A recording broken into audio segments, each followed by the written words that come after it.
It's midnight, shortly after the close of our last episode. As in the expensive restaurant opposite his apartment building, Gus Jansen impatiently waits delivery of an envelope containing a huge sum of currency. More of Gus Jansen in a few moments. First, miles away, in an exclusive suburban neighborhood, Perry Mason re-enters the Barclay residence, is passed by the plainclothesman on guard at the entrance. Now, a moment later... There's Mr. Wallace coming out of Suzanne's room. Oh, Mr. Mason, I thought you'd left. Almost. We just saw the district attorney. Please keep your voice down. Suzanne is almost asleep.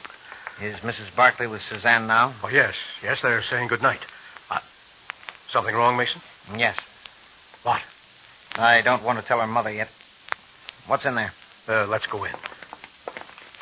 I'll turn on the light.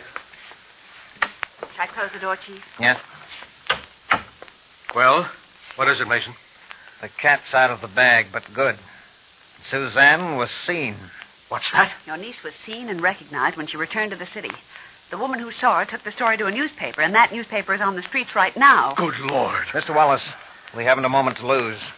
If the man called Gus hasn't seen that story, he soon will. Oh, it's most unfortunate, Mr. Mason. That's water over the dam. We've got a river to cross here and now. What do you mean? You and your sister refused to let me question Suzanne. Yes, and you know why. Because she's nervous and upset. She is. That's why I'm talking to you instead of her mother, because you've seen the confidential reports. You know we've got to nail Gus. You want to see Suzanne now? Yes. The girl is worn out, so exhausted she... Mr. Wallace, isn't her life more important than her just being... I promised my sister she wouldn't be questioned. Wallace, why are you afraid for me to question your niece? Oh, that's ridiculous. Okay, it's ridiculous. But I'm going to tell you something even more ridiculous. The district attorney is downstairs, and the DA has authority to question her without permission. Mr. Apt is a personal friend. You can't stop it, Wallace. Yes, it's wrong of me to try. Of course you have to question her. I'd hope that... Well, no matter. Too many other lives are involved. Too many innocent people. Every second counts. Yes, I understand. Suzanne's in bed. I'll tell her. Quickly, please. Yes, at once.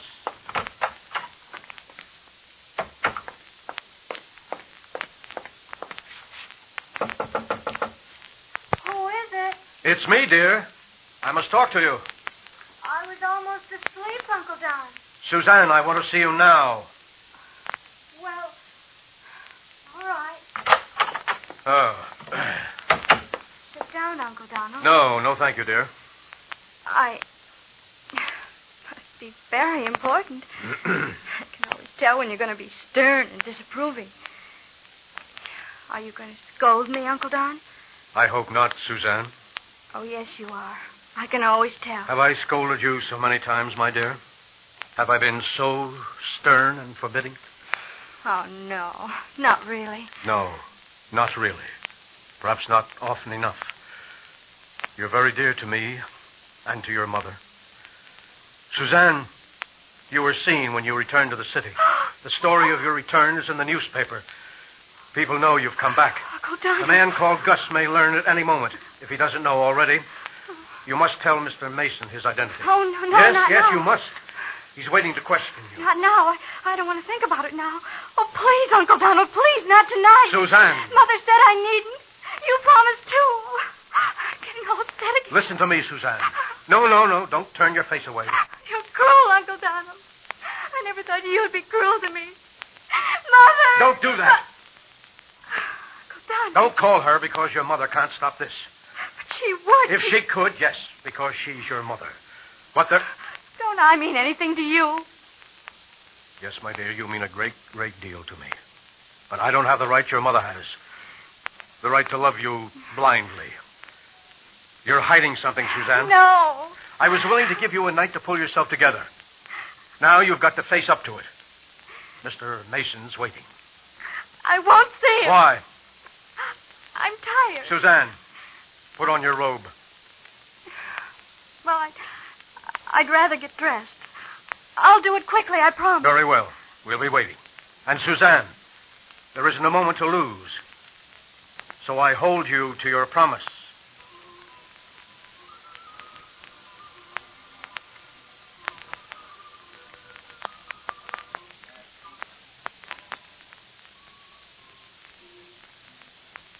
But meanwhile, in the office of the restaurant newly purchased by J.T. Doherty's crime syndicate. Now, there's Albert. Well, J.T. Hello, August. Yeah, you look surprised. Yes, I am. I'm expecting Albert Darlow. When'd you get back to town? Don't lock it. Oh, whatever you say. You just happened to drop in, or... I saw Albert. He told me where to find you. Albert's standing in the hall outside. You know what's happened? I know Suzanne Barkley came back. Yeah. All the lousy breaks. Did Albert bring the envelope I asked him to? I've got it. Good. I don't know how much of that dough I'll need. For what? What? The girl came back, J.T. I've got to make arrangements. Such as? Well, I've got to get to her. The cinch Mason and the police have her guarded. I'll have to buy my way past the guard. Mason? Perry Mason? Yeah. We'll have time to give you the lowdown, but I need that dough now. You're too late. The girl came back hours ago. Nick Snicks, there's time. What's the trouble, J.T.? You tell me, August. It's simple as 1, 2, 3. Mason's got guys guarding Suzanne Barkley. Okay. I have to buy one of them off so I can get to her. And once I do... Now, those are picked men. Every man has his price. I'm quoting you, J.T. There's $100,000 in that envelope. Sometimes the price isn't money. Whatever it is, I'll find it. It's a convincing act, August. You almost got away with it. What? If I hadn't returned when I did... What are you talking about? Oh, stop it. You want the money to run away. I what? For a getaway stake? Why? Why? Because Suzanne Barkley can identify you. Can, but won't. No. She won't open her yap. Why? Because she's scared to. Why? Because I've got her number. She came back 6 hours ago. Yeah. If she wanted, she could have fingered me the minute she got back. But look through that window, J.T. Do you see any police cars? You see any cops nosing around? That doesn't have to mean... I've got my own guys watching this place. There's been nobody looking for me. Nobody. That means she hasn't opened her yap, and she won't open it. You sound as if you mean it. Sound as if. Have you had anything to drink? What? No. Stand close to me. I warn you, Albert is just outside that door. Now, knock it off, will you? Have I been drinking, have I? You could tell if I had. And you know I would be drinking if I thought for 1 minute she'd blow the whistle. I'd be drinking and I'd be long gone if... Oh, J.T., she won't talk. Well, she hasn't yet, but if Mason's mixed in with Yeah, it... he's in. She can't stall Mason indefinitely. He's a clever man. You don't have to tell me he's smart. He'll make her talk. Eventually, J.T. Eventually. That's why I've got to get to her quick. Maybe. We'll see. I'm going to ask some questions and make certain we aren't in a trap. J.T. Mark me well, August. If that girl talks, Mason can smash everything the big fellow and I work for. But, J.T. Shut up! You need time to buy your way past the guard. Even if you can do it, it'll take time. August, I'm going to tell you something. If you're wrong, if she's talked, you haven't any time left. Now, you wait here. I'll let you know what I decide.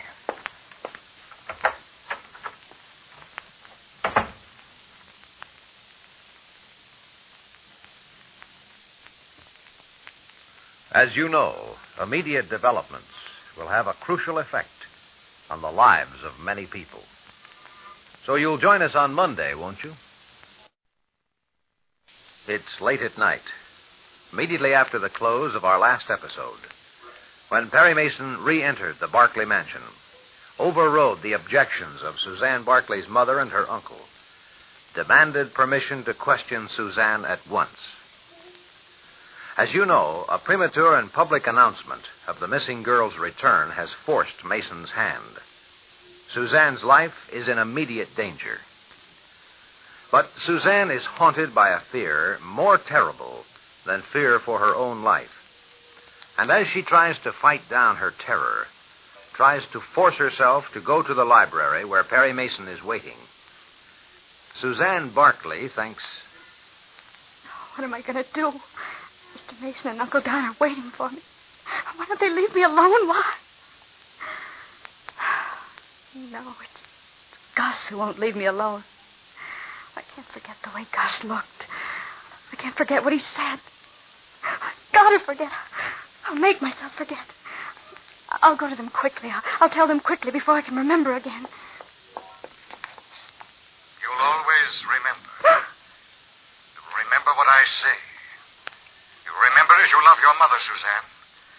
If you ever talk, if ever you reveal my name, I'll take vengeance on you and your mother. You and your mother. If you talk, it means your mother's death, you understand? You know me well enough to know nothing can stop me. If you talk, it means your mother's death. If you talk, it means your mother's death. It's true. Nothing can stop him. I've got to run away again. I'll go now while they're still waiting. My coat. Hat. Where did I leave my purse? I've got to hurry before they come for me. There's nobody in the hall. They're in the library. I'll just go down the hall past the library door.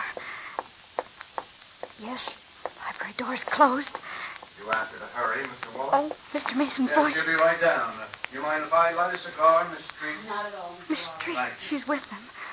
Suzanne will be here soon, Mason. She promised. Oh, Uncle Donald. I wish I could tell you goodbye. I'll go through the service hall and out the back entrance. Once I'm outside, I'll do as I did before. I'll just get a taxi. Hello, Miss Barkley. Oh, Now, don't be alarmed. I'm Lieutenant Halverson, police. oh, police? We're keeping an eye on the place. I'm sorry if I startled you. Oh, that's all right. I was just going to take a walk. A walk? Yes, I couldn't sleep. Isn't it all right if I go for a walk through the grounds? Well, I hate to tell you what you can and can't do in your own house, but Oh, you won't let me go out?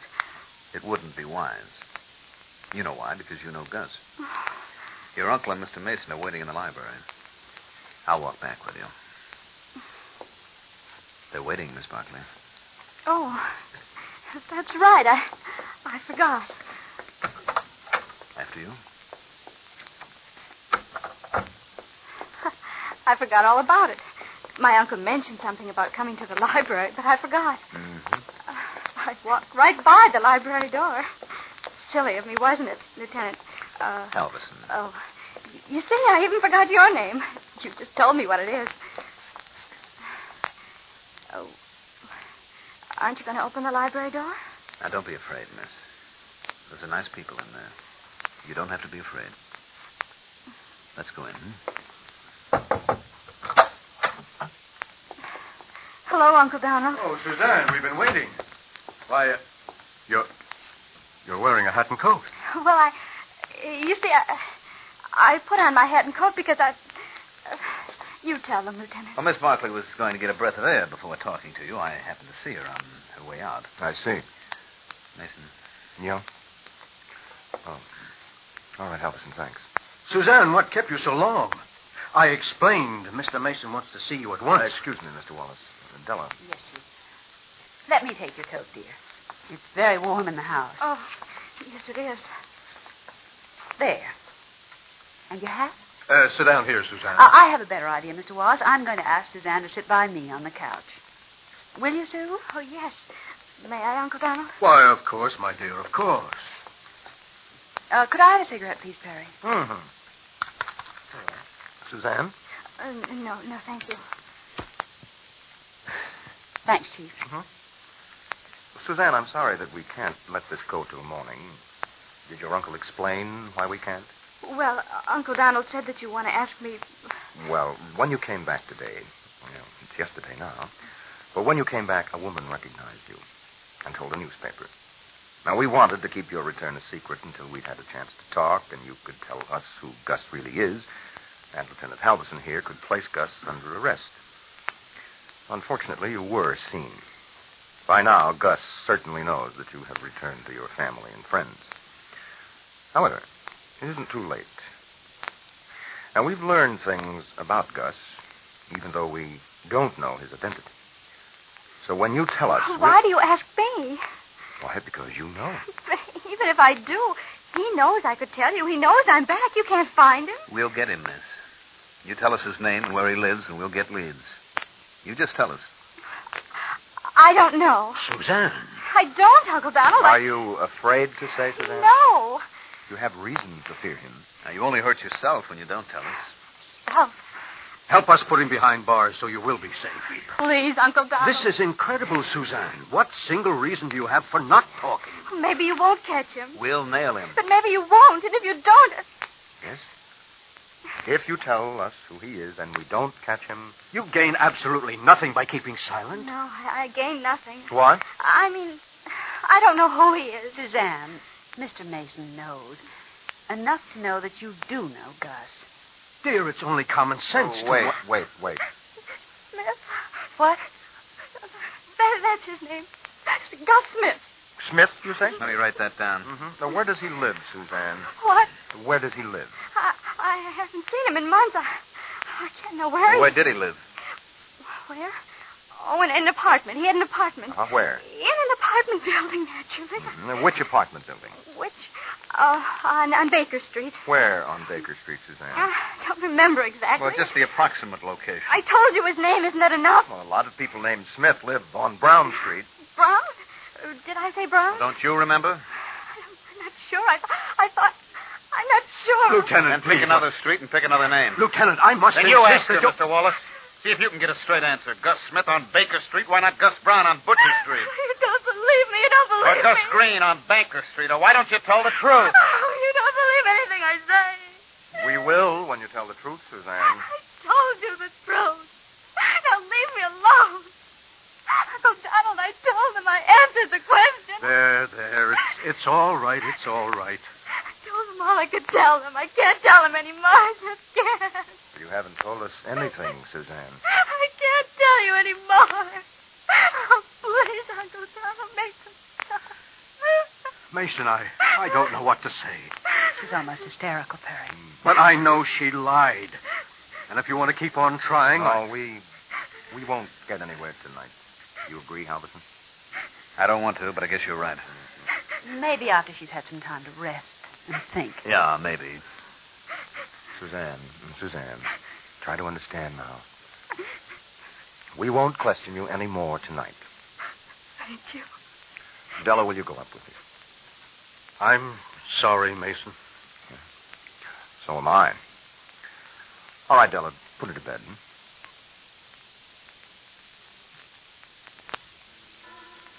Gus Jansen boasted Suzanne wouldn't reveal his identity. So far, Gus is right. And, well, by all means, hear tomorrow's important and disturbing development. It's late at night, immediately after the close of our last episode. 1 hour ago, Gus Jansen said, I know Suzanne Barkley came home, but so what? Yes, she can identify me, but she won't. That was Gus Jansen's boast. And as you know, so far, he's right. A few moments ago, when Perry Mason questioned her, the frightened girl gave evasive answers. And when Lieutenant Halverson insisted she tell the truth, Suzanne took refuge in hysterical tears. Now... Try to stop crying, honey. I am, Miss Street. I'm trying to. Here's your bedroom. Suzanne, would you like me to call your mother? Oh, no. No, thank you. All right. I'll find your pajamas for you. Here they are. Thank you. Good night, honey. Oh, are you going away, Miss Street? Why, would you like me to stay? Well, it's awfully late. I shouldn't ask. Oh, I'm not sleepy. Here, I'll help you unzip your dress. Thank you. My hands are still trembling. My mother gave me this dress just before before I went away. Oh, okay. Here. Come on now. Slip it off. There. I'll hang it up. It's a very pretty dress. Thank you. Your pajamas are just on the bed. Yes, I see them. Is Mr. Mason waiting for you? Mm-hmm. Do you like him, Miss Street? Mr. Mason? Yes, I like him. Oh, this is very pretty, this yellow sports dress. Would you like it? Yes. Now then, you all ready for bed? Yes. Do you really like the yellow dress, Miss Street? Yes, it's very pretty. Well, I'd like to give it to you. Well, thank you, honey, but I'm sorry. I shouldn't even have... It's just that I'd like to give you something. You've been so very nice to me. Because I like you. How can you? After the way I'm sorry I acted the way I did. I just couldn't help it. Couldn't you, Suzanne? No. I want to tell Mr. Mason the truth. Then why don't you? Because I can't. I just can't. Because you're afraid? Suzanne, are you afraid of me? Oh, no. Of Mr. Mason? No, I'm not. I'm ashamed that I lied to him. I didn't want to lie to him. He knows you didn't. He knows that you lied to him because you're afraid. I'm so ashamed. Mr. Mason despises me. No, he doesn't. That's why he wouldn't let the police officer question you anymore. But Mr. Mason knows I lied to him. Because you feel you have a good reason to lie. But sooner or later you'll tell him who Gus really is. Oh. In your heart you know you must, Suzanne, and sooner or later you will. And that's why Mr. Mason stopped questioning you. To give you time to rest and pull yourself together. I won't tell you what you should do, because you know. But won't you try to understand that I can't? I can't understand, dear. Miss Street, anybody can have a reason for lying. Suzanne, anybody. If I were frightened and confused, I'd know where to go for help. Mr. Mason? Yes. Because I know I can trust him, just as you can. Do you really mean it? Yes. Do you want to talk to him again? Oh, no. Well, not now. Let me think about what you said. Okay. Now, you pop into bed. Miss Street, I want to thank you. I will think about what you said. You do that. Good night.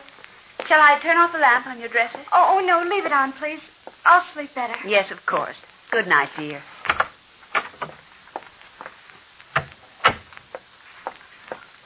Della? Oh, let's move a little further away from her room, Perry. Mm-hmm. She's in bed. I think she'll sleep.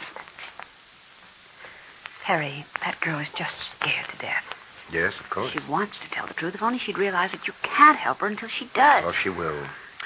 I asked Mr. Wallace to have Mrs. Barkley see me in the morning. Oh, why Mrs. Barkley? What's as plain as the nose on your face? What? What's his pain? Suzanne isn't afraid only for herself. Oh, her mother? Mm-hmm. Are you ready to go? Yeah. Perry, what about Gus? Oh, I don't think he'll run away. Because Suzanne hasn't identified him? And he knows she hasn't? He's bound to know. Yes, but there's always a chance that she will. And Gus isn't safe as long as Suzanne is alive. Well, Della, the police understand their responsibility. They'll check everything she eats and drinks, check every package delivered and every person who comes to the door. I've spoken to Hallison. Where is he?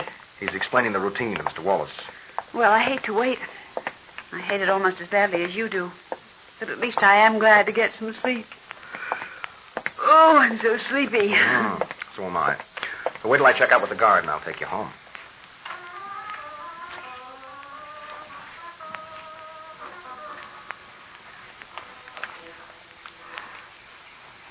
Now it's some time later. As J.T. Doherty's chauffeur-driven limousine goes quickly over ghostly early morning streets.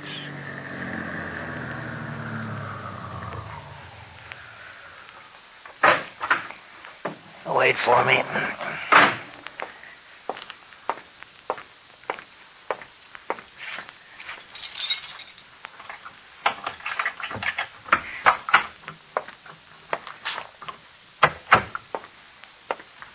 Hello, Albert.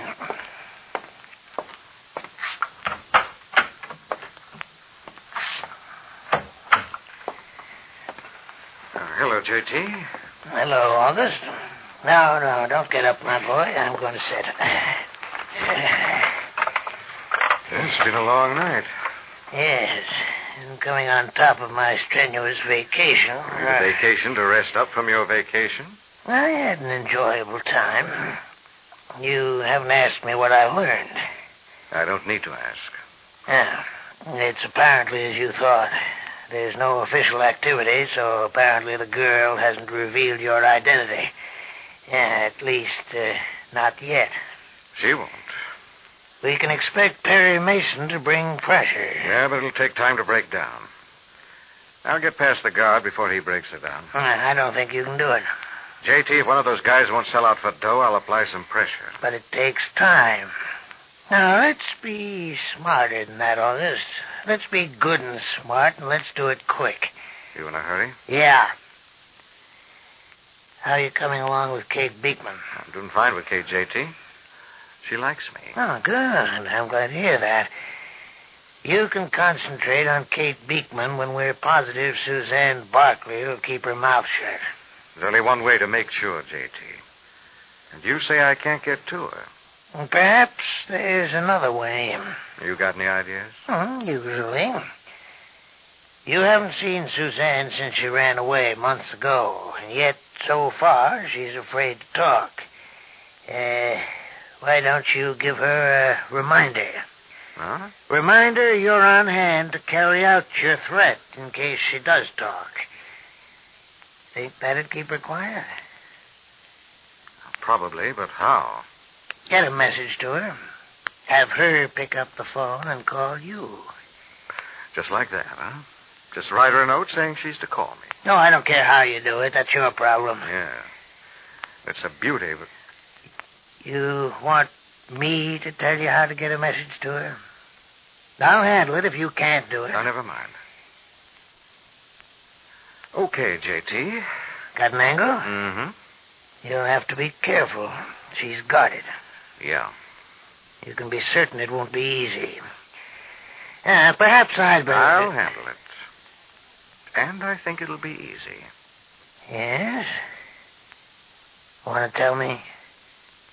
I'd rather wait and surprise you. You're sure you know what you're doing? I'll lay odds of 2 to 1. Or maybe even 5 to 2. All right. Surprise me. You know, August, I'm sleepy.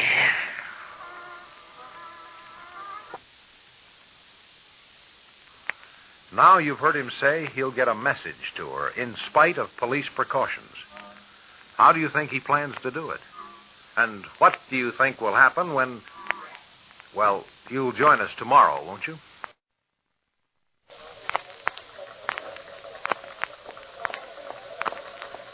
It's 9:30 in the morning. As in the offices of Attorney Perry Mason, Della Street puts a stack of folders on the file clerk's desk, assigns routine tasks to the stenographers and typists, and then takes the morning mail into the lawyer's private office.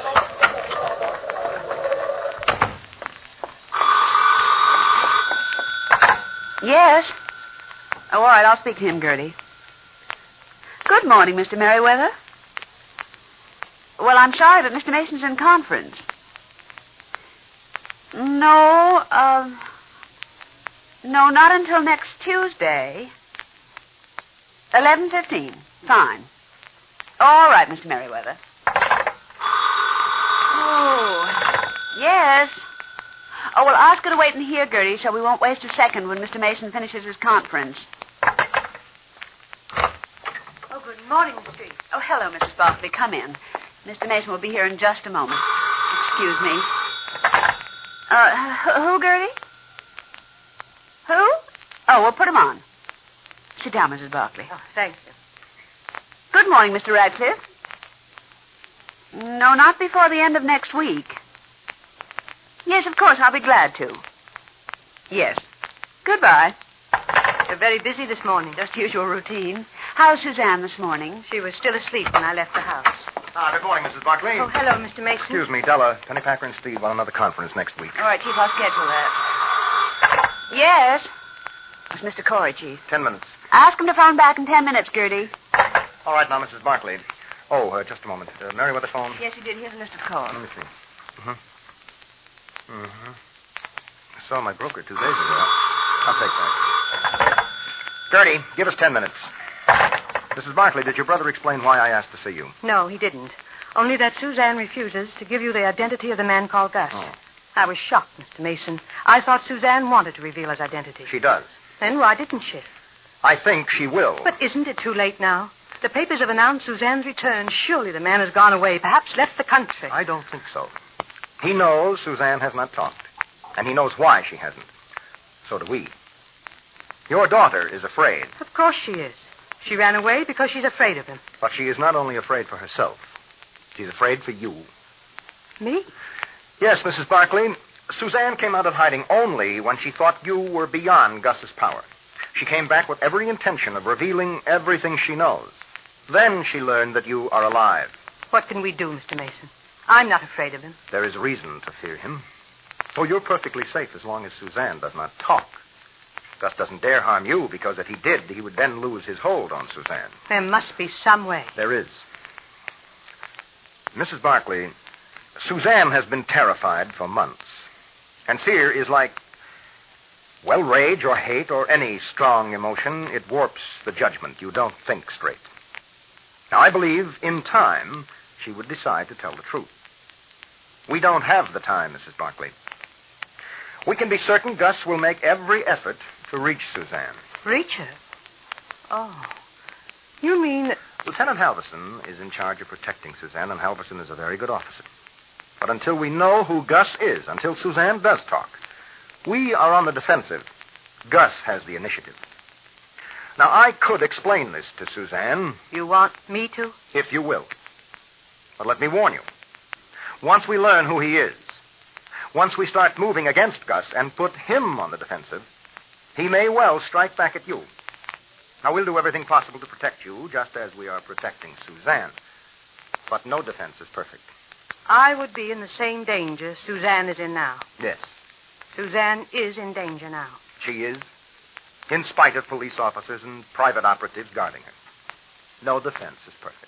All right, Mr. Mason. You will speak to Suzanne? Immediately. Now, if you have any questions... No questions, Mr. Mason. I won't take any more of your time. You've things to do. So have I. Good day, Mr. Mason.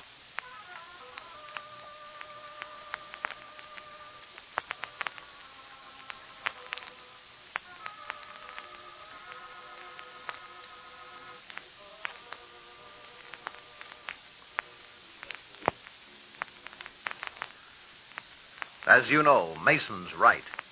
Gus Jansen is planning to reach Suzanne, which is why Gus enters a small animal hospital. And now, a moment later... Come in. Well, I'm interested in... Well, I asked to speak to one of the veterinarians. I'm a vet. Oh? Well, that's too bad. Why? Well, it's a shame to waste that beauty on dumb animals. What beauty I have isn't wasted, Mr. My name is Smith. Mr. Smith. My husband is very appreciative. He should be. He's a very lucky man. He's also a very good vet. Would you like to speak to him? You can give me the information, Dr. Hayes. Dr. Hayes. I want to buy a dog. But this isn't a commercial kennel, Mr. Smith. Yes, I know, but a friend of mine bought a dog from you, last year sometime. Well, it's true our clients occasionally want to sell a dog, and we board the dog until it's sold. Have you any for sale now? Why, yes, several. What kind of dog do you want, Mr. Smith? Well, I'm not particular, if you would show me. Yes, of course. Through this door. It opens directly onto the kennels. Allow me.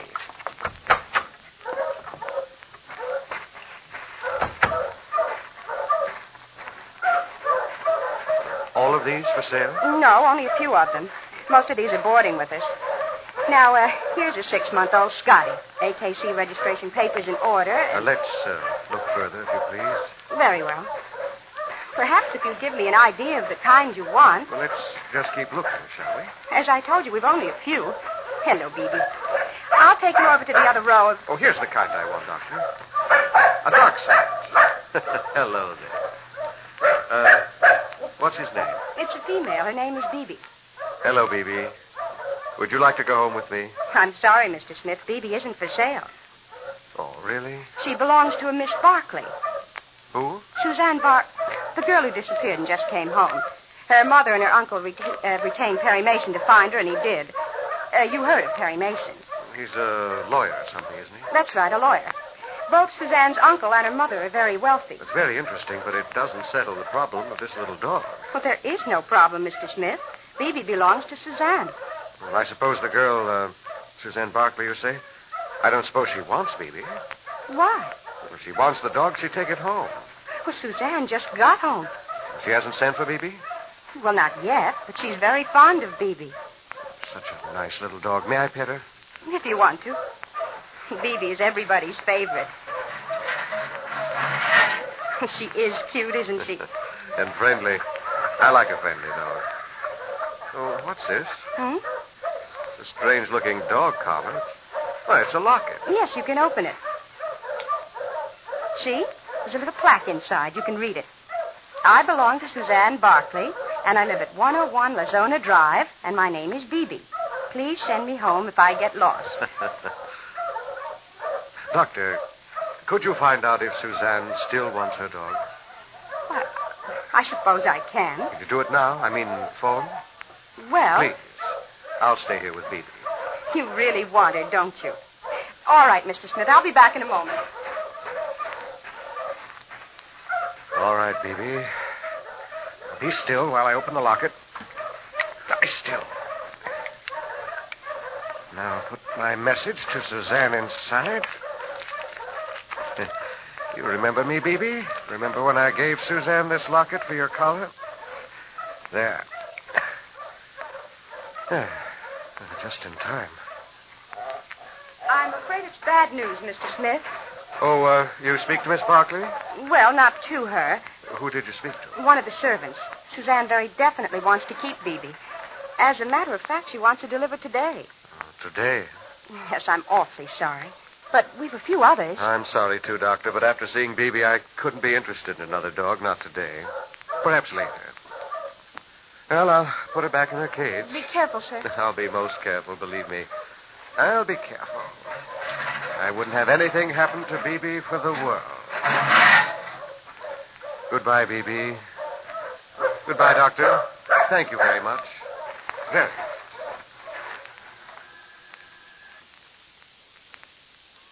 What do you think was written on the tiny slip of paper Gus Jansen slipped into the locket on Bibi's collar?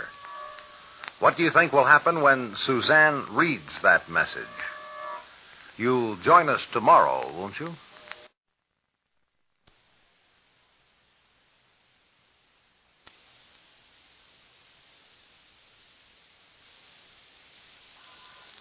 It's mid-morning, shortly after the close of our last episode, as Gus Jansen drives quickly to the nightclub headquarters of J.T. Doherty's crime syndicate.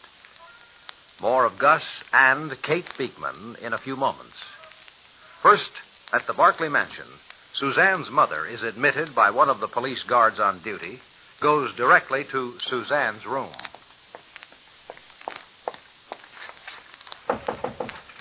Mother? Yes.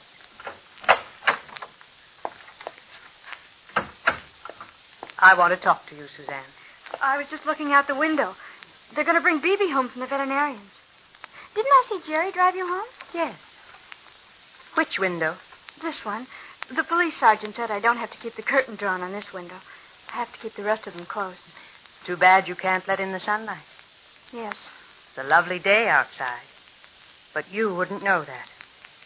I can't go out, Mother. I don't dare. Suzanne, I just talked to Mr. Mason. Yes, Mother. He told me why you're afraid. Of course I'm afraid of Gus. I was puzzled when your uncle told me you refused to help Mr. Mason. Mother, listen. I should have guessed the answer myself. Gus threatened me, didn't he? Please, Mother. Didn't he? Before you ran away. No, he didn't. Now, don't lie to me, Suzanne. That's why you ran away.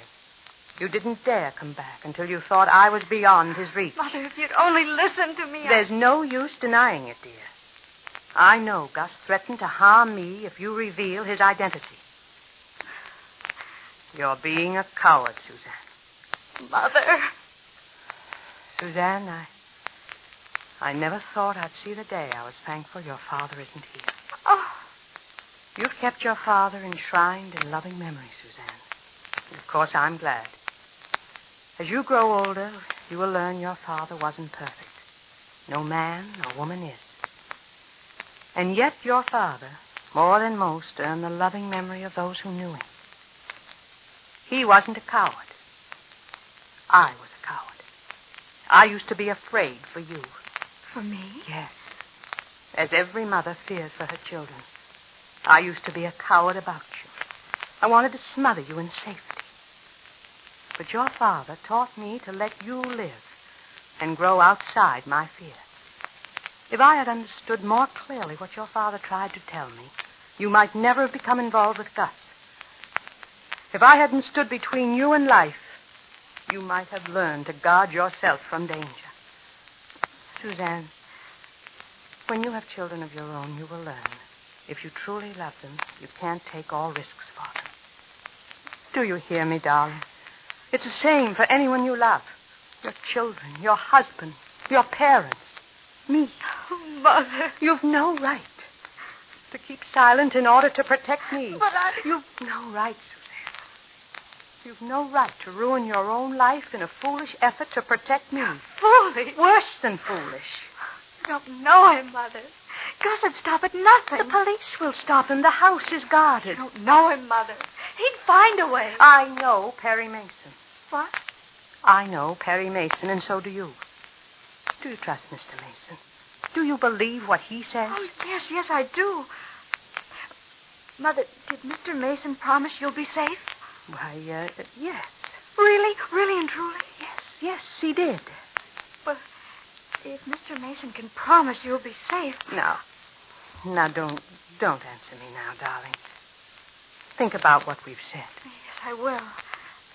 And remember, you've no more right to stand between me and danger I must face than I have to take all risks for you. You said that Mr. Mason promised you won't be in danger. Yes, but even if I were... You said Mr. Mason promised, now didn't he? Well, yes. He said there's no danger. I'll be in my room when you want me. Make up your mind quickly.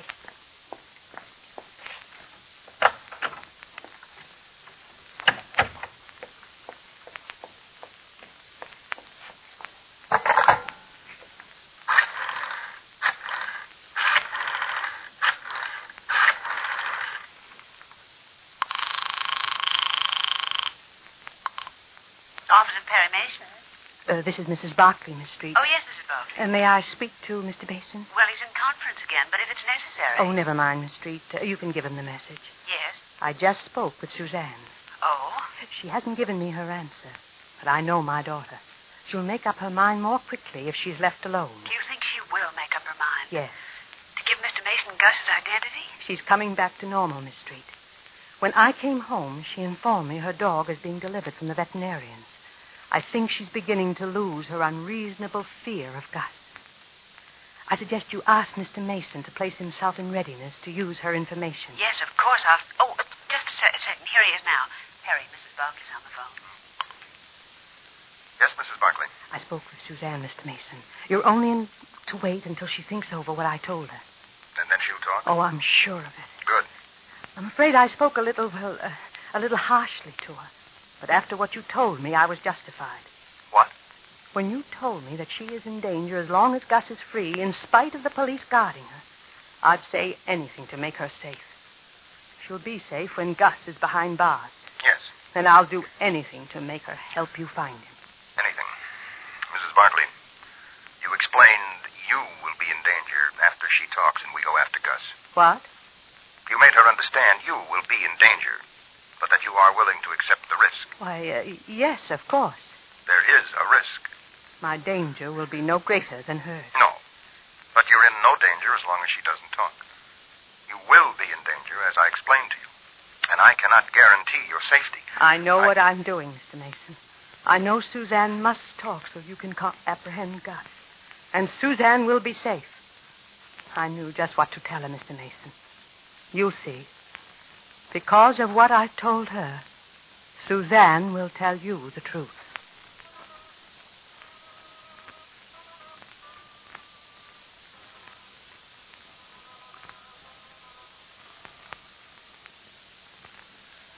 But meanwhile, in the nightclub headquarters of the syndicate, Gus Jansen is speaking quietly over the telephone.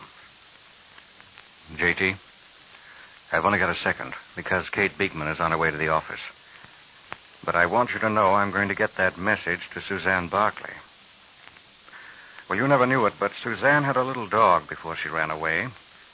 She had it when I used to be friends with her. Yeah, I gave her a present for the dog. I gave BB, that's the dog, a special dog collar. It's got a locket on the collar. A locket you can open up, see? Well, the dog's been staying at the vet's, but they're taking her home to Suzanne. And when they do, and when Suzanne looks inside the locket, she'll find a message from me. A message telling her to phone me at our place. Yeah. Our place is a roadhouse called the Horse and Carriage, where I used to take Suzanne for dinner. Gus? I gotta hang up, JT. Oh, hello, Kate. Hello, Gus. You want to see me? I always want to see you, Katie. Oh. I mean for a particular reason. Oh, so do I.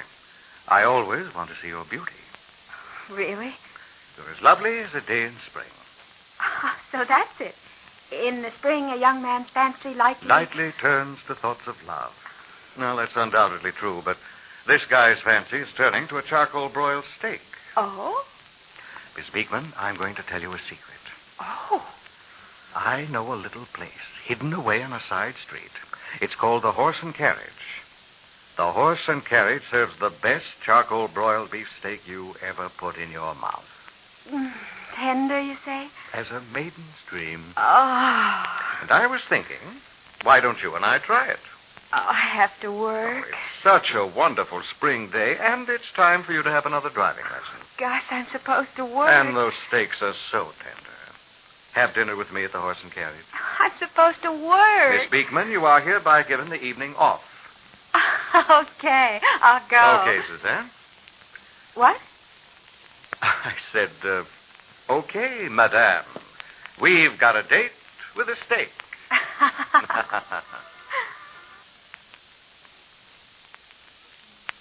Gus Jansen is absolutely confident Suzanne Barkley will read his message.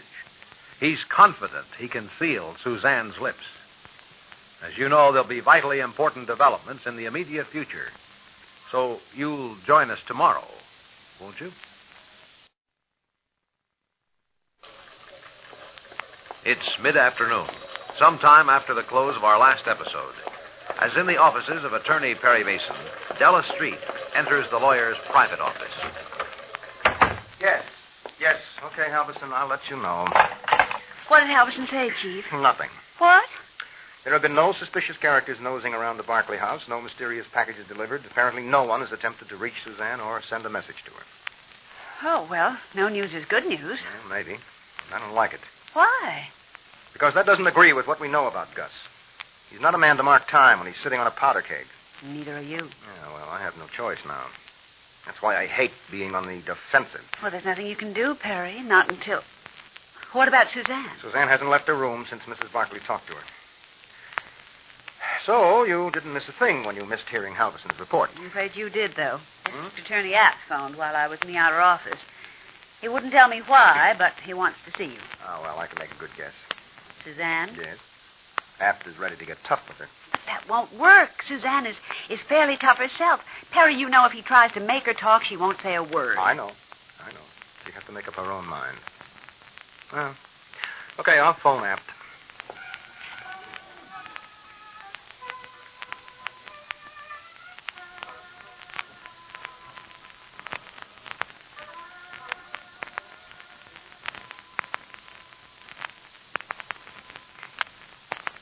Well, as we're about to learn, Perry Mason made a wise decision when he gave Sue Barkley time to reach her own decision. Time to weigh the consequences of her choice. Now, in her room in the Barkley mansion. Yes, Miss Barkley? Oh, I'm sorry I startled you. well, that's all right. I just didn't expect to see anyone standing outside my door. I'm afraid you'll have to get used to it, miss. Well, it must be very boring for you, Mr. I'm Sergeant McInerney. No, ma'am, it isn't boring. There's always a possibility of action. Yes. Well, thank you for being here, Sergeant. I'm going to make a phone call, Sergeant. Yes, ma'am? Is it all right for me to make a phone call? Well, that depends, Miss Barkley. Depends. Well, surely you don't think I'll call him. Fellow called Gus? Well, I wouldn't know, miss. But that's ridiculous. Excuse me, Sergeant.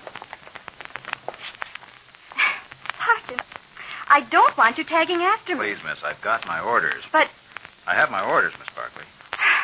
well, if you must know, I'm going to phone Mr. Mason.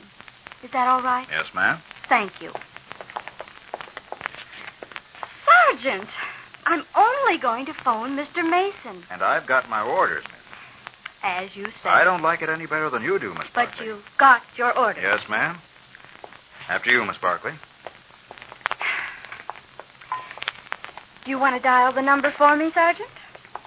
Suppose you go ahead and speak to Mr. Mason for me. That won't be necessary. But I'll be glad to tell you something, Miss Barkley. Please do. You're being treated like a prisoner for your own good. And the quicker you tell us what you know, the quicker we'll get out of your hair. Here's the phone, Miss Barkley. Here's Mr. Mason's number. Thank you.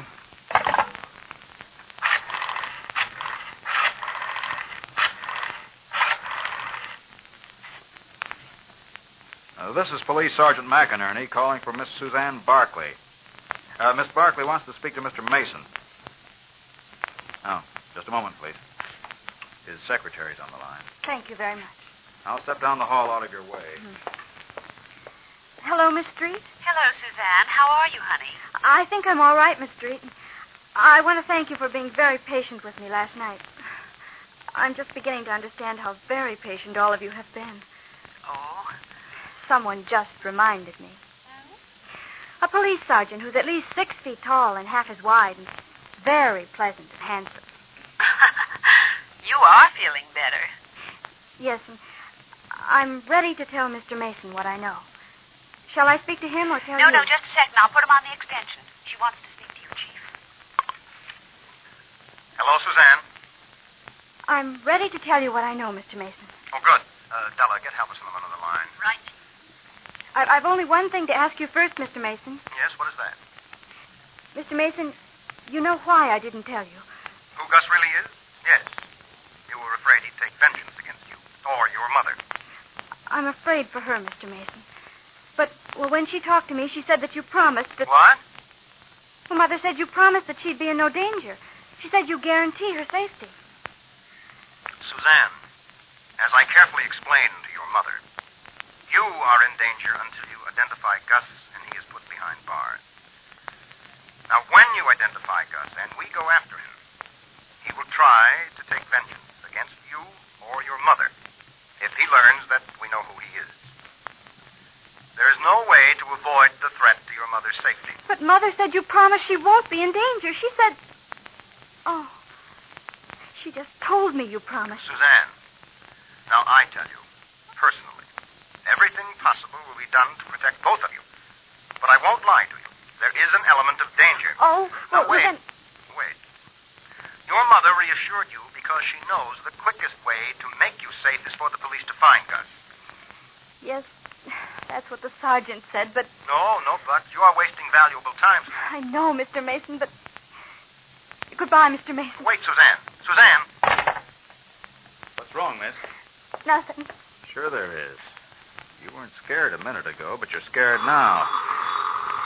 Excuse me. Sergeant McInerney. Oh, yes, Mr. Mason. Yeah, she's right here, but... Oh, yes, sir. Mr. Mason's coming out to see you. Oh, He says that I'm to answer any questions you might want to ask about how we're set up to keep an eye on you. You're scaring yourself, Miss Barkley. am I, Sergeant? This fellow, Gus, he won't get to you. I don't want to sound like a hero, miss, but if he gets to you, it'll be over my dead body, mine and others. You really think we're safe? Really and truly? I do. Oh, well, that sounds like Bibi. Oh, you got a pup.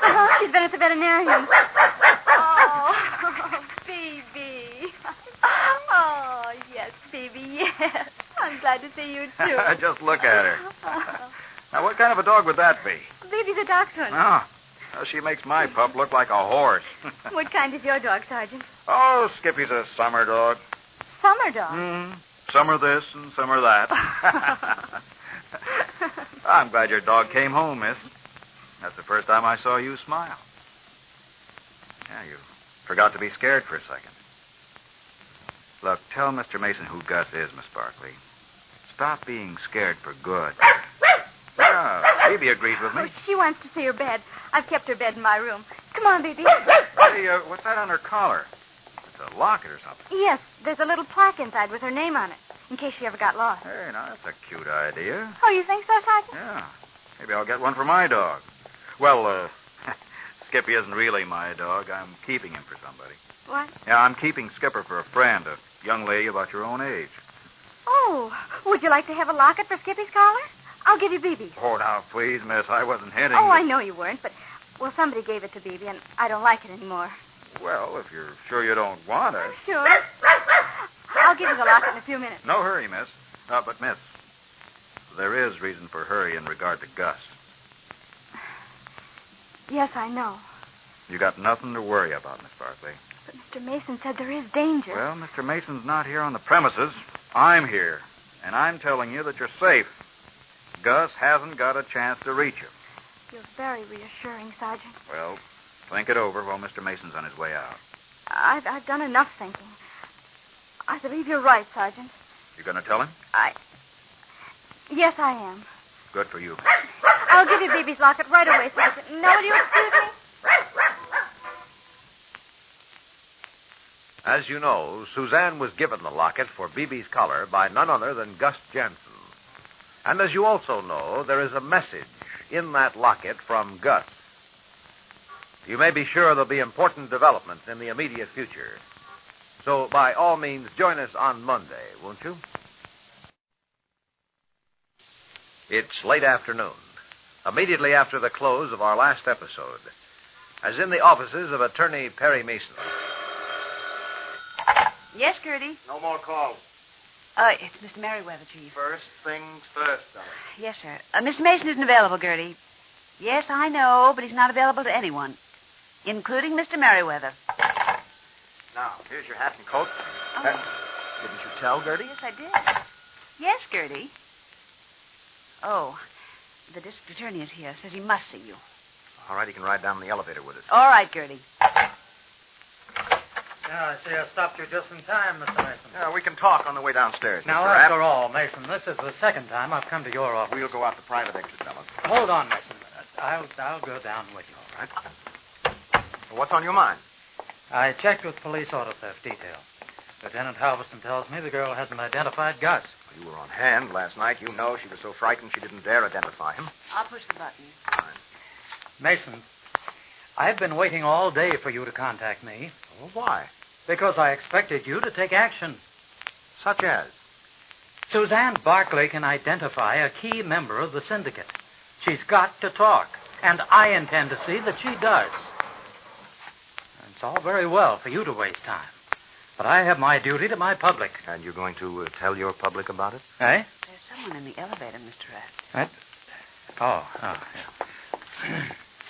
All the way down.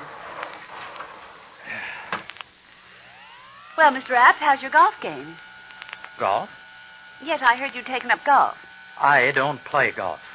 The district attorney has no time for golf games. Oh, no, Miss Street. I'm on the job all day and every day because I can never forget my duty to the people. I meant what I just said, Mason. Suzanne Barkley's protecting a criminal syndicate. She has been trying to protect her mother. I don't care why she refuses to talk. Her reasons aren't good enough. Now, I'll tell you, Mason. I kept my hands off and gave you a chance to do something. I did. What? I gave her time to pull herself together, get her bearings, and begin to lose her fear of Gus. But she hasn't identified him. Not yet, no. So while you're handling her with kid gloves, that criminal walks the streets a free man. This was a time to make haste slowly. I'm a man of action. So is the man who jumps on his horse and charges off in all directions. Just one direction, Mason. I'm taking over now. Oh? I came to learn if you're getting results. You aren't. So I'm going to do what should have been done in the first place. I'll get a material witness warrant and take that young woman to headquarters. And then I'm going to Give her the third degree? question her, Miss Treat. Question her as forcefully and vigorously as need be. Suzanne's uncle is going to hit the ceiling. Donald Wallace is a friend of mine, but Donald Wallace's niece will be treated just like everyone else. She'll get no special favors from me. Now, are you making progress, Mason? As a matter of fact... No, No? No progress? not as yet. Of course, I have hopes. You keep hoping, Mason, and keep watching. I'm going to show you results. Good day, Miss Treat. Good day, Mr. Rapp. Harry, why didn't you tell him that Suzanne phoned you and you think she is on the point of talking? Because I can't stop that. You mean you think he's anxious to get tough with Suzanne? After all, the Wallaces and Barclays are important people. Oh, yes, but here's Mr. Rapp's chance to pose as a fearless public servant who is not afraid to offend important people. But if you tell him that she is ready to talk... Then he'd get that warrant and nothing flat and whisk Suzanne to headquarters. And then she wouldn't tell him anything. Oh? We'll let Mr. Rapp think I'm up against a brick wall so that he thinks he has plenty of time. He'll probably tell the newspapers what he intends doing. Mm-hmm. And while Mr. Rapp is making large and courageous gestures, we will be talking to Suzanne. Hoping that she'll be talking to us. Well, I believe that she's ready to talk, Della.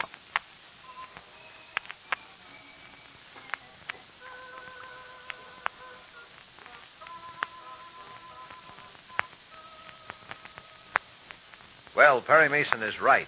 Suzanne is ready to identify Gus. And now, in her room, in the heavily guarded Barclay mansion. Oh, baby. You're so funny. I thought I heard... Oh, Beebe. Oh, Mama, you must have heard Baby. Yes, but I thought I heard... I did hear you laughing. Oh. Yes, I did laugh. You're feeling better, aren't you, darling? Much better. Since you talked to me and I saw Baby again. And since I was scolded by that nice young police sergeant out in the hall. Mother, did you come down the hallway? Oh, no, dear. I came through my room. There's a grim-faced policeman in every corner. Oh, he isn't grim. Oh. Sergeant McInerney.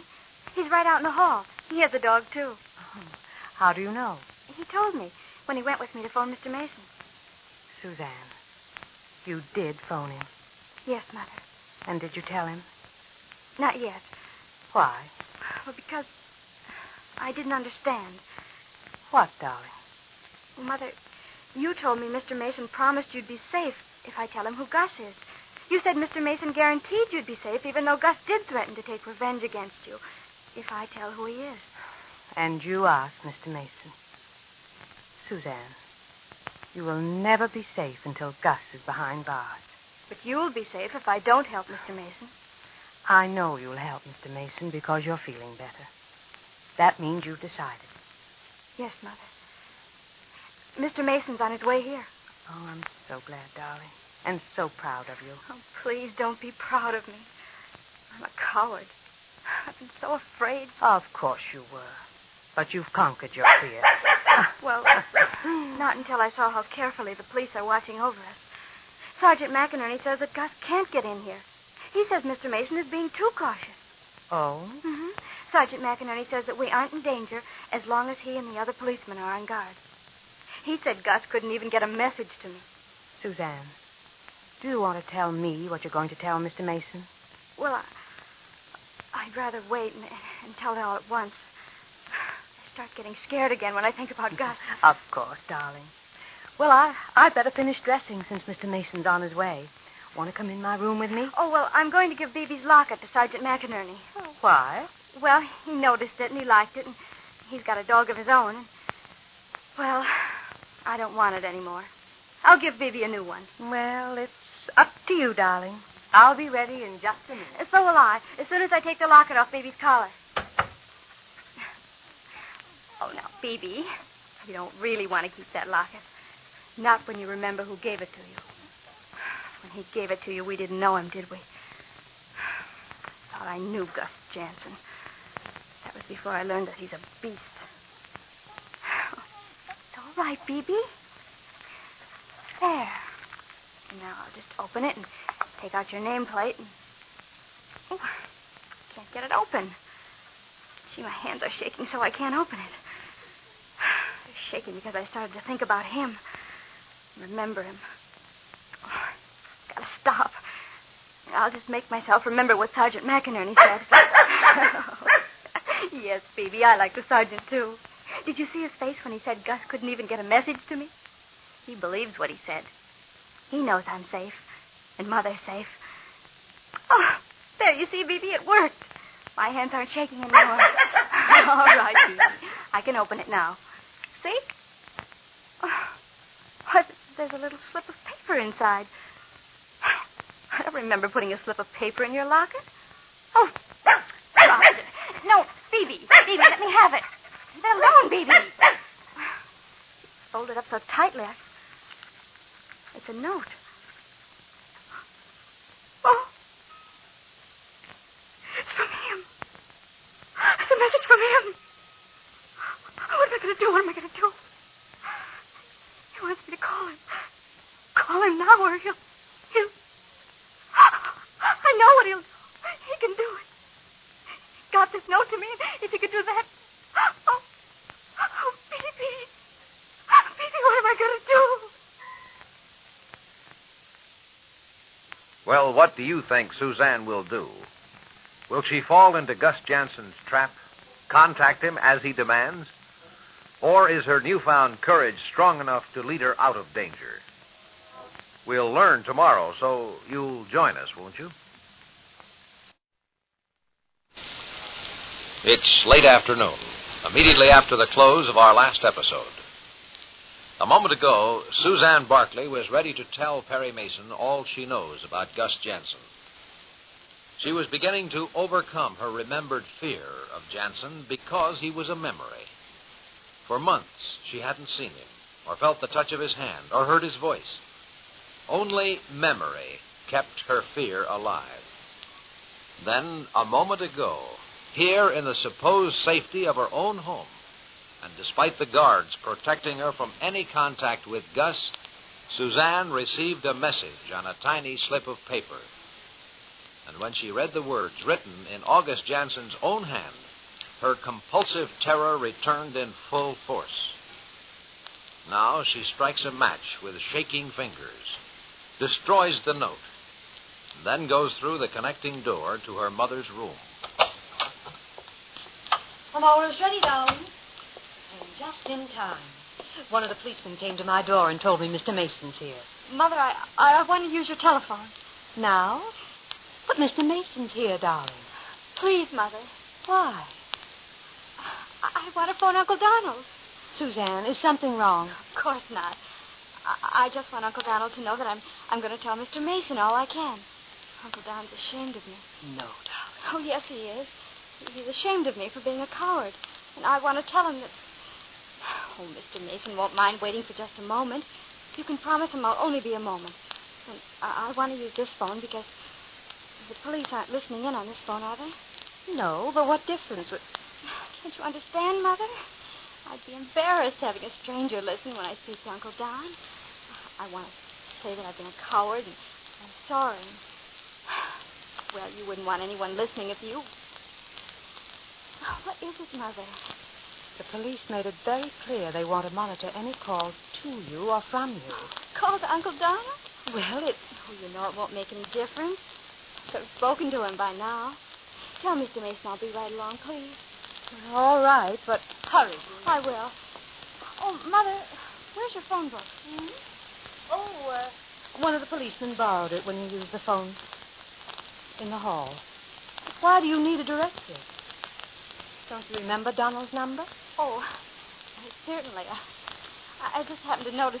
Suzanne, is something wrong? Darling, you're pale. Would you like me to stay while you call? No, Mother. Please let me speak to him alone, please. Of course, dear, but hurry.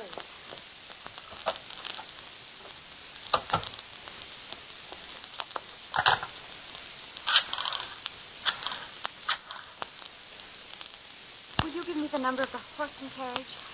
It's a restaurant. Yes, I know it's listed, but I don't have a directory. Yes. All right. Thank you.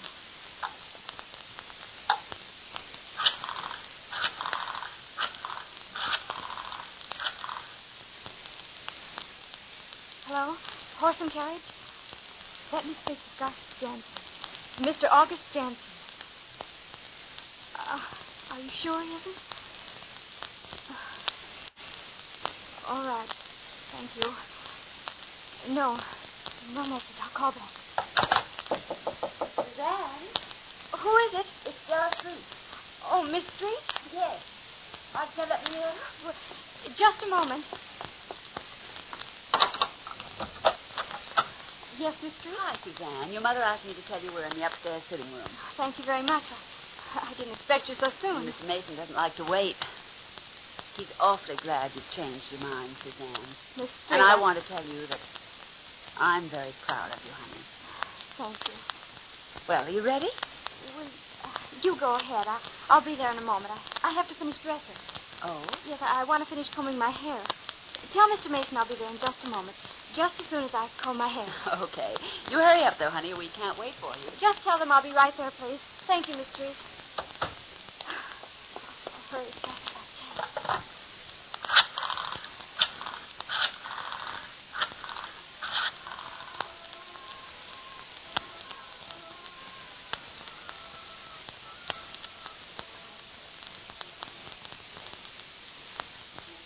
Meanwhile, miles away.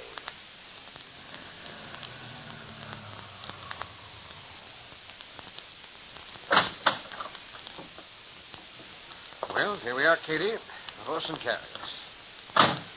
I'm going to get you the best steak you ever tasted.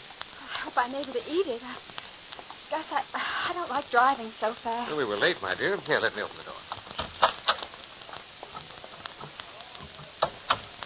Now, you like it here? Oh, it's lovely. Now, wait till you see the steak. Oh, here comes Mike.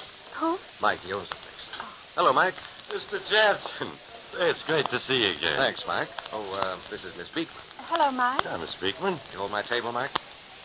You know I did, Mr. Jansen. All right, this way. Mr. Jansen was afraid you wouldn't save his table. Kate. I should have known better, miss. I'd save a reservation all night for Mr. Jansen. Now, knock it off, I Mike. mean it. Why, Mr. Jansen's one of my most important customers. He used to bring his friends here all the time. Mike. Business friends. Here's your table. Now, you sit down, Katie. I'll phone the garage to pick up my car. Stay here, Mr. Jansen. I'll call for you. No, I'd rather. You come with me.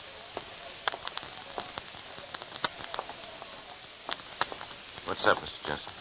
Did I get a call? How do I know? Just a second. I'll check the slips. Some dame called you a couple of minutes ago. Okay, we go in your office. It's a private call. Betty, switch any call for Mr. Jansen to my office. How was I to know it's business, Jansen? Okay. Right in here. Would she call again? Yes. When she does, tell your girl to get off the line. She knows to get off. What do you drink? The usual? Nothing. Huh? Nothing. I don't drink anymore. Yeah. Big changes, huh?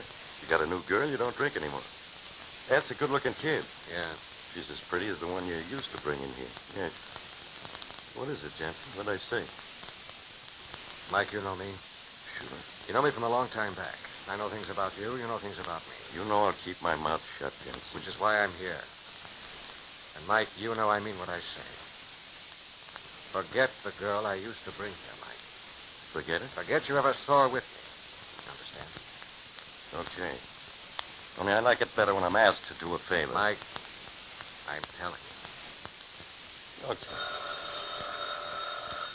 Go ahead. Hello. Is this the horse and carriage? That's right, miss. Has Mr. Jansen come yet? Oh, just a minute. Here you are. The girl? Yeah. She's scared to death. Give me the phone and you get out, Mike.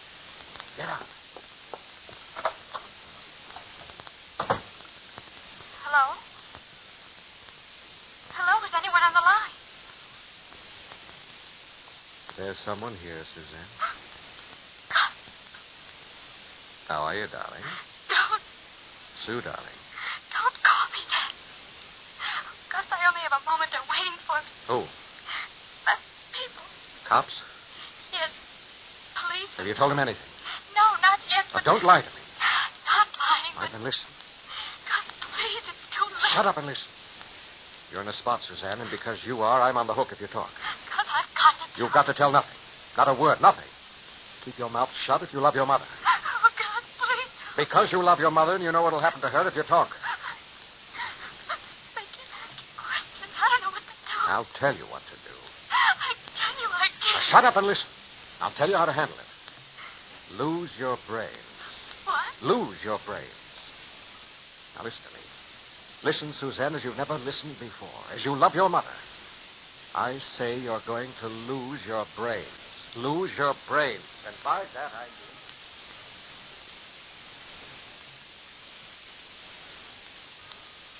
Gus Jansen's scheme has worked so far. He's actually talking to Suzanne Barkley. And as the result of what he's telling the terrified, bewildered girl, well, you'll want to hear tomorrow's vitally important development. So, by all means, join us, won't you?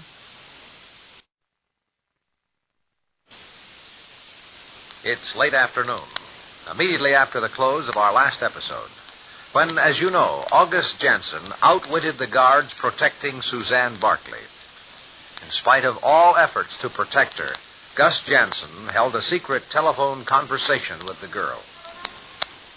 Now, in the upstairs hallway, outside Suzanne's room... Yes, Lieutenant, yes. I'll let you know immediately.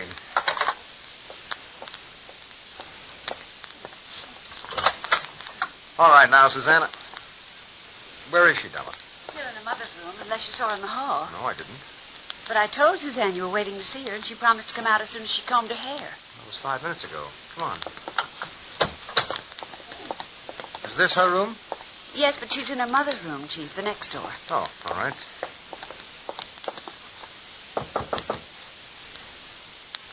Suzanne, this is Perry Mason. That's funny. I know it's her mother's room. Well, try the door then. Locked? Yes. Suzanne. Harry. We'll have to break in. Call the police sergeant. Wait, there's a connecting door to her room. That is, if the room to her door is open. Come on.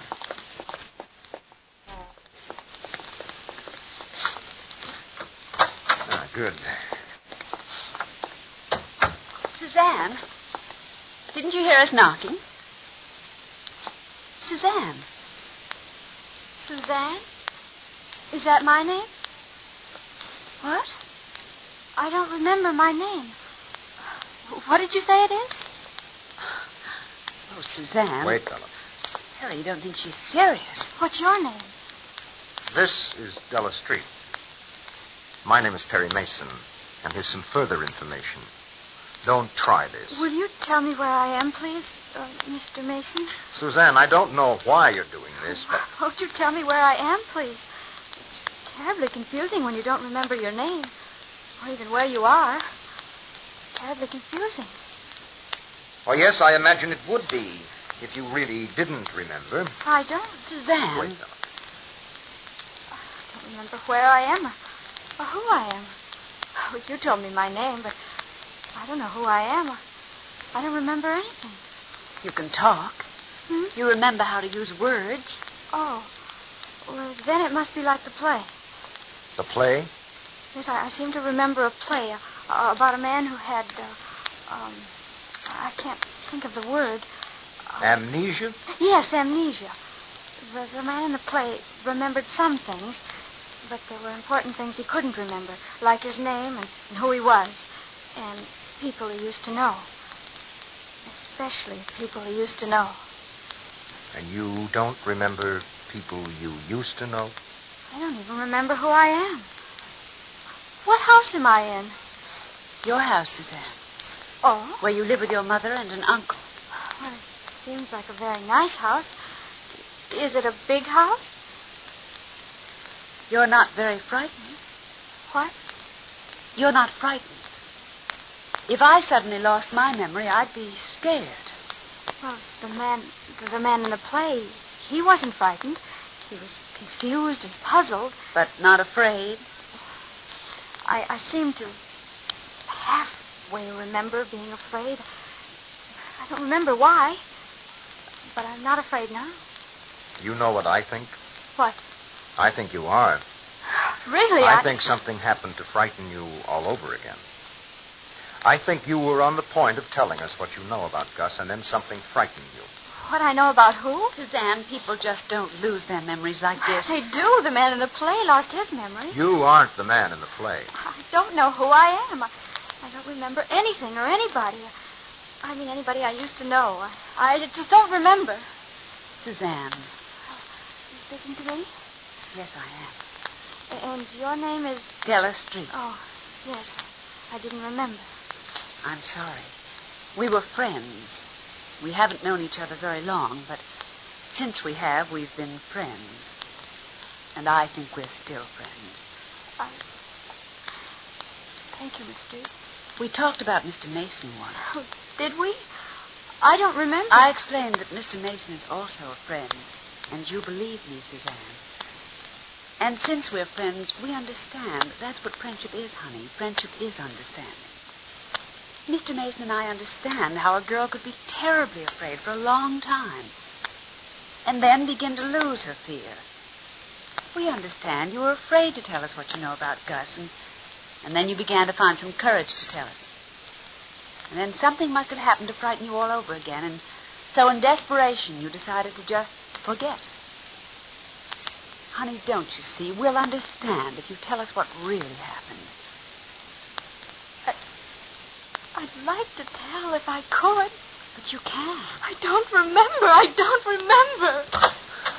Suzanne, I thought you were in the sunroom. There's hot tea waiting for us. Who is this lady? What? Your mother. Oh, I don't remember her. Suzanne. This lady is my mother, you say? Darling, what... Mr. Mason, what's happened? Suzanne says she doesn't remember. What? She says she doesn't remember who she is. Doesn't remember? Suzanne, look at me, darling. What's happened to her, Mr. Mason? What's been done to my baby? Mrs. Barclay. What did you do to my baby? Please, Mrs. Barkley. What have they done to her? Suzanne, darling, look at me. I'm your mother, darling. You do know me, Suzanne. What have they done to you? Nothing. Darling, you can tell me. What did they do to you? They must have frightened you. Mr. Mason, would you please tell the lady that I lost my memory before I saw you? Oh. Explain to her that you had nothing to do with my losing my memory. Mr. Mason. It's time for you to explain, Suzanne. Now, don't tell us again how you lost your memory. We know that is not true. I don't know what happened to bring you to this pretense. Oh, yes, it's a pretense. All of us know that it is. But, Mr. Mason... No, Mrs. Barclay, she is pretending. But before this goes any further, I'm going to tell her something. Suzanne, are you listening to me? Yes, I'll try to understand. Well, I'll explain so that you will understand. There is a public official called the district attorney. His name is Mr. Frederick Apt.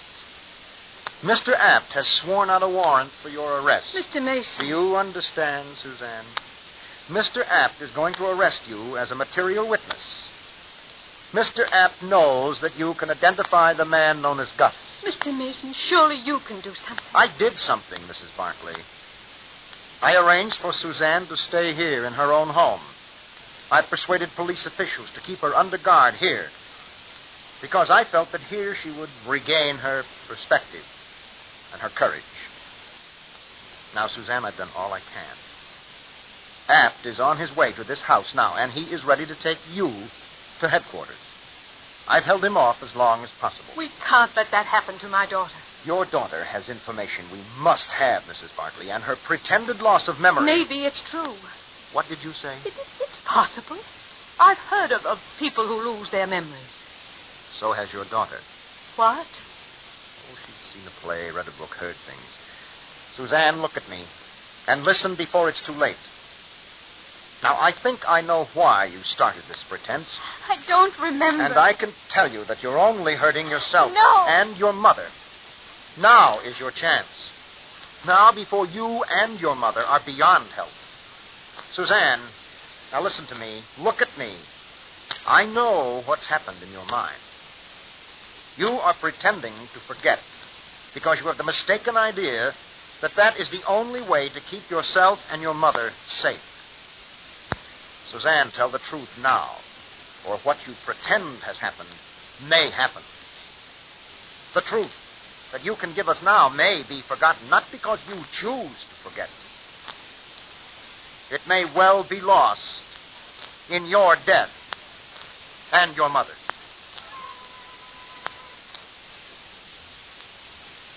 You heard the first result of Gus Jansen's secret talk with Suzanne Barkley.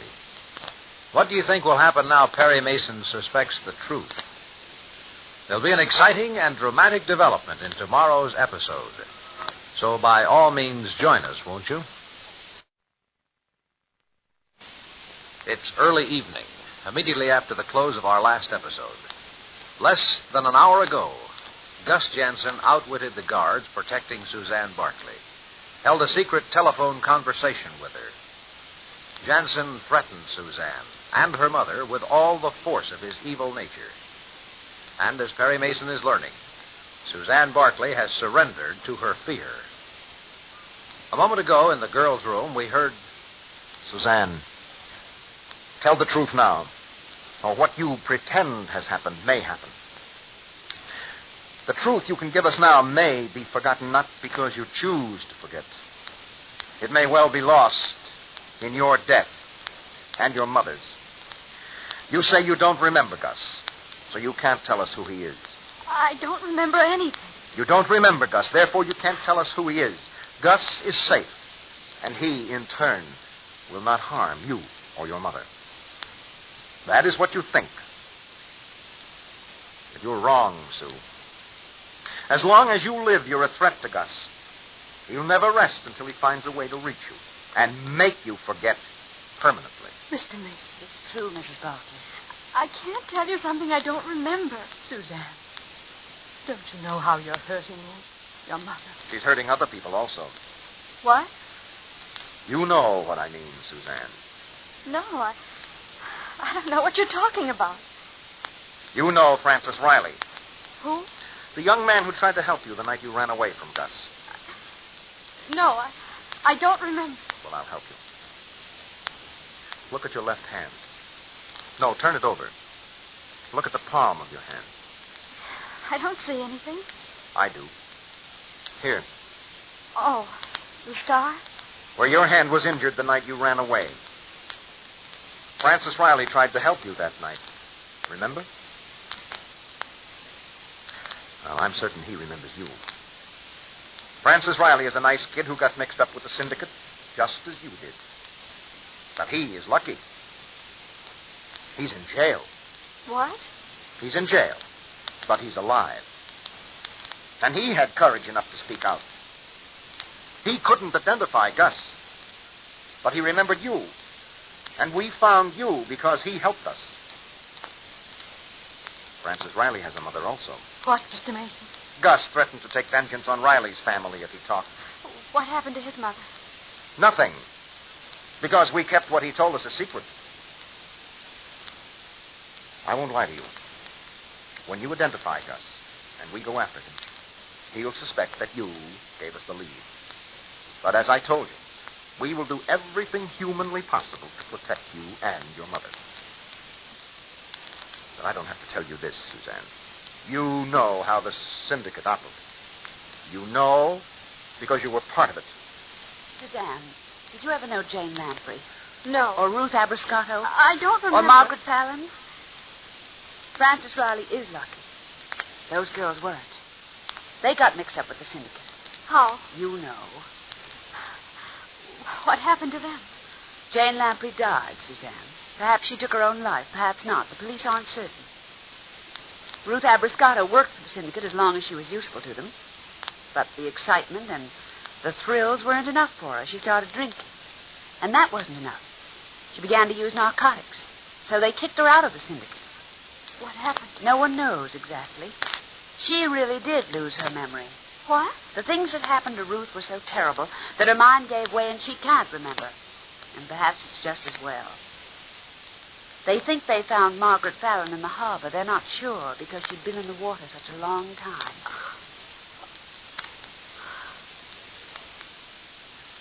Those are only a few names from a long, long list of names. The men you are lying to protect have corrupted the lives of scores of young people. Oh, please. And you're helping them. Helping them reap a harvest of death and broken lives and shattered hopes. You, Suzanne Barker. Oh, please. Please, I want to tell. Then do it. Do it now before you think about it.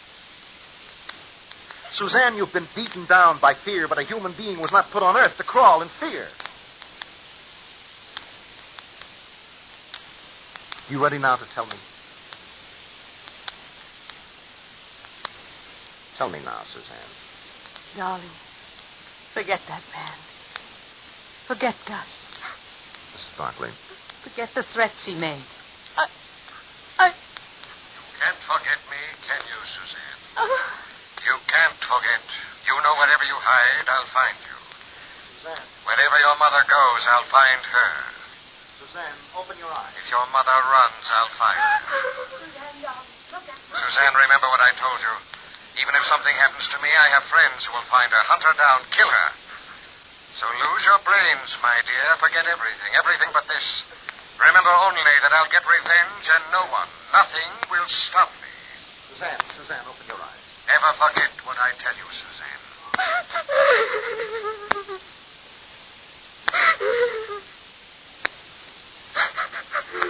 Suzanne, who is he? I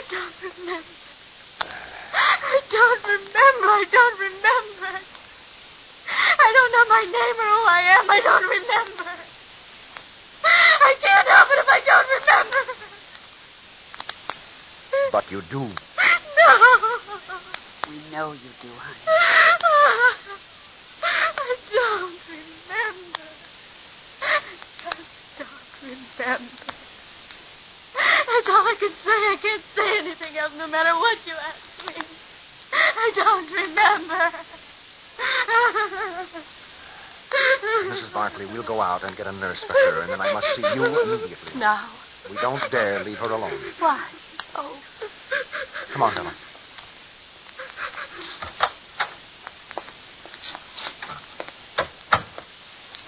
Oh, Perry, that poor child.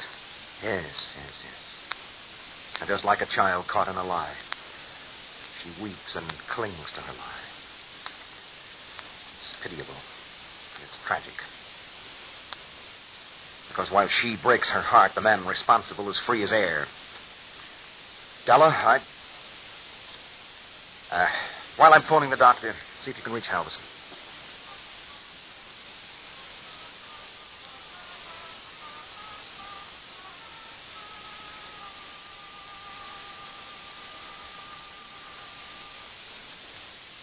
Meanwhile, far across the city, the man who possessed Suzanne Barkley with evil terror now smiles at the pretty girl beside him. Comfortable, Katie? Oh, your car rides so smoothly, it's like floating. Freeze the air. Hmm? Yeah, I know the feeling. But I don't like it when you drive too fast. Now, Katie, are you still angry with me for that? Please don't be. I wasn't angry exactly. I was scared. But it was fun. Fun? It was thrilling, wasn't it, Katie? It was exciting. You loved it. Oh, yes. In a way, it was thrilling. Oh, stop here on the corner, Gus. We're a block from your house. Yes, I know, but I'd better get out here. Kate, when are you going to let me meet your family? Are you ashamed of me? No. Then let me meet them, please. I want to know your folks. Well, sometime. Soon. Make it soon. I like you, Katie. I like the color of your hair, the way your eyes look out at the world as if you aren't afraid of anything. I like the way you walk and talk. I like you. I'm glad. You like me, Katie? Of course. Or I wouldn't go out with you. I hope you mean that, Katie. I do. But I'm glad. Because it's important. Oh, Kate. There's Pa. What? My father, on the other side of the street. Introduce me. Oh, please, Gus, some other time. Thanks again, Gus. I had a wonderful time. So did I, and don't forget, Katie. Remember you like me. Don't forget that. Good night, dear.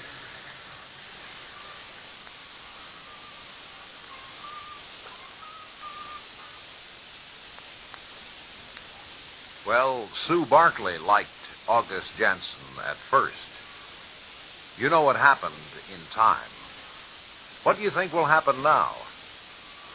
You'll join us tomorrow, won't you?